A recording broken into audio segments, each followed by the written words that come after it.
Hola amigos, bienvenidos a su programa de educación médica continuo. Les habla el doctor Néstor Ramírez. Hoy vamos brevemente a comentar sobre la hipertensión arterial y el ictus isquémico y hemorrágico. Sabemos que hay una íntima relación entre la hipertensión arterial y los accidentes cerebrovasculares. Hay una relación directa y se considera pues a la hipertensión arterial como factor de riesgo mayor para el desarrollo de este tipo de complicaciones neurológicas. De hecho, evidencias nos han demostrado que por cada 7,5 milímetros de mercurio de elevación de la tensión arterial diastólica, duplican el riesgo de ictus y triplican cuando hay elevación de la sistólica el riesgo pues, de accidentes cerebrovasculares. Es importante resaltar, y hemos aprendido a lo largo de nuestra historia, que la reducción de la tensión arterial o control de tensión arterial a rangos óptimos es muy importante y es esencial pues, en prevención primaria cardiovascular, es decir, para evitar pues, complicaciones o el desarrollo de enfermedades cardiovasculares. Y igualmente pues, a nivel de prevención secundaria también es importante en muchos casos, ¿no? Pero a nivel del sistema nervioso central, cuando ocurren pues, eventos isquémicos o conocidos como ictus cerebrales, debemos tener mucha cautela en cuanto al control de estos valores, porque las evidencias nos han evidenciado complicaciones, ¿no? Efectos inversos a los que nosotros tradicionalmente hemos pensado o convencionalmente hemos pensado. Es importante para entender esta situación conocer el mecanismo de autorregulación cerebral para mantener un flujo sanguíneo a nivel del sistema nervioso central constante. Las arterias echan mano a una serie de mecanismos de vasoconstricción y de vasodilatación para mantener ese flujo constante, ya que el sistema nervioso central, las neuronas no toleran esas variaciones importantes del flujo sanguíneo, es decir, aporte de oxígeno debe ser constante y no tolera pues disminución de valores de glucosa, que es el sustrato principal. Veamos esta gráfica para entender este mecanismo de autorregulación.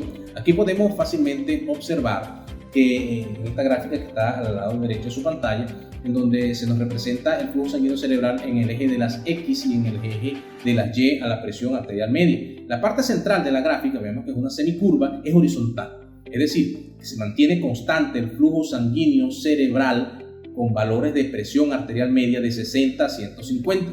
Cuando la presión arterial media baja de 60 milímetros de mercurio, las arterias tratan de echar mano a un mecanismo de regulación dilatando las arterias, como buscando aumentar el flujo sanguíneo que ya está cayendo y se pierde este mecanismo normal de compensación del sistema nervioso central. A lo contrario, cuando aumenta la presión arterial media, cuando sube mucho, que sobrepasa estos rangos de 150 milímetros de mercurio, las arterias tratan de reducir el flujo sanguíneo cerebral haciendo vasoconstricción. Esto es lo que conocemos como mecanismo de autorregulación cerebral. También la liberación pues, de gases sanguíneos como oxígeno, hay vasoconstricción cuando hay aumento de oxígeno, igual que cuando hay aumento de CO2 a nivel de la sangre, hay vasodilatación. Podemos entender también que ante situaciones como la edad, algunas enfermedades cerebrales, problemas isquémicos, problemas inflamatorios, este mecanismo de autorregulación también sufre variaciones. Aquí vemos que la curva se hace vertical, se hace inclinada de manera ascendente y se pierde, digamos, este mecanismo normal de autorregulación. Hemos observado y muchos estudios nos han evidenciado, vemos aquí en esta gráfica, que ante crisis hipertensivas, ¿no?, que desarrollan accidentes cerebrovasculares, la reducción progresiva de la tensión arterial es la norma.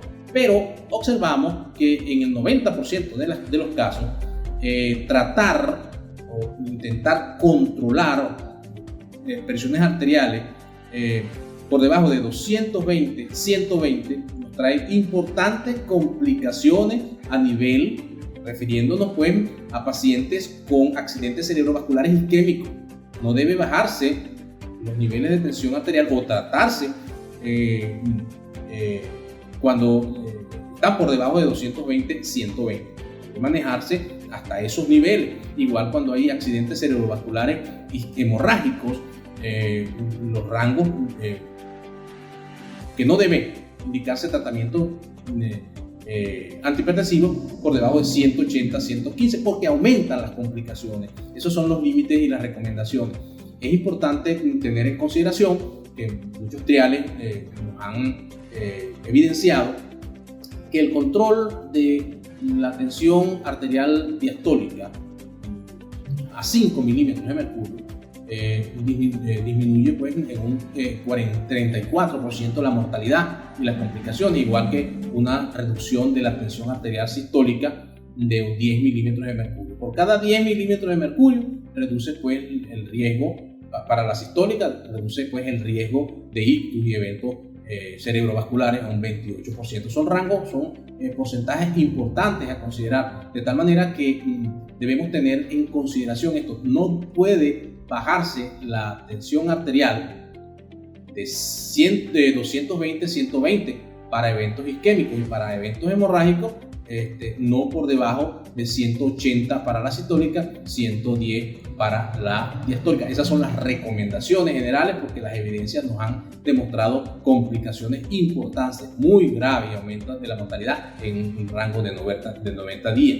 Hay que considerar también que durante estos eventos en la fase aguda, en el 80% de los casos, el paciente sufre crisis hipertensiva, elevaciones muy importantes de la tensión arterial en el 80% de los casos, y que duran un periodo de 12 horas. A partir de las 12 horas generalmente comienza a caer la tensión arterial. Si nosotros somos agresivos en el manejo de los valores de tensión arterial ante ictus cerebrales, entonces al caer la tensión arterial disminuirá el flujo sanguíneo cerebral. Recuerda que está alterado ese mecanismo perfecto de autorregulación cerebral. En conclusión, ante accidente cerebrovascular isquémico, el rango límite es 220, 120 milímetros de mercurio. Bajarlo más de allí aumentan las complicaciones. Y para ictus o accidentes cerebrovasculares hemorrágicos, el límite es 180, 110 milímetros de mercurio. Bajando esos niveles aumentará el nivel de hemorragia, complicaciones y mortalidad. De tal manera que el lema de que mientras más bajo mejor, mucho cuidado a nivel del sistema nervioso central. Debemos tener cierta cautela y es preferible prevenir que lamentar. Faltan muchos estudios al respecto, pero por ahora las guías nos dan esas recomendaciones que debemos seguir como están planteadas. Si te gustó este video, dale like y continúa con nosotros por nuestras redes.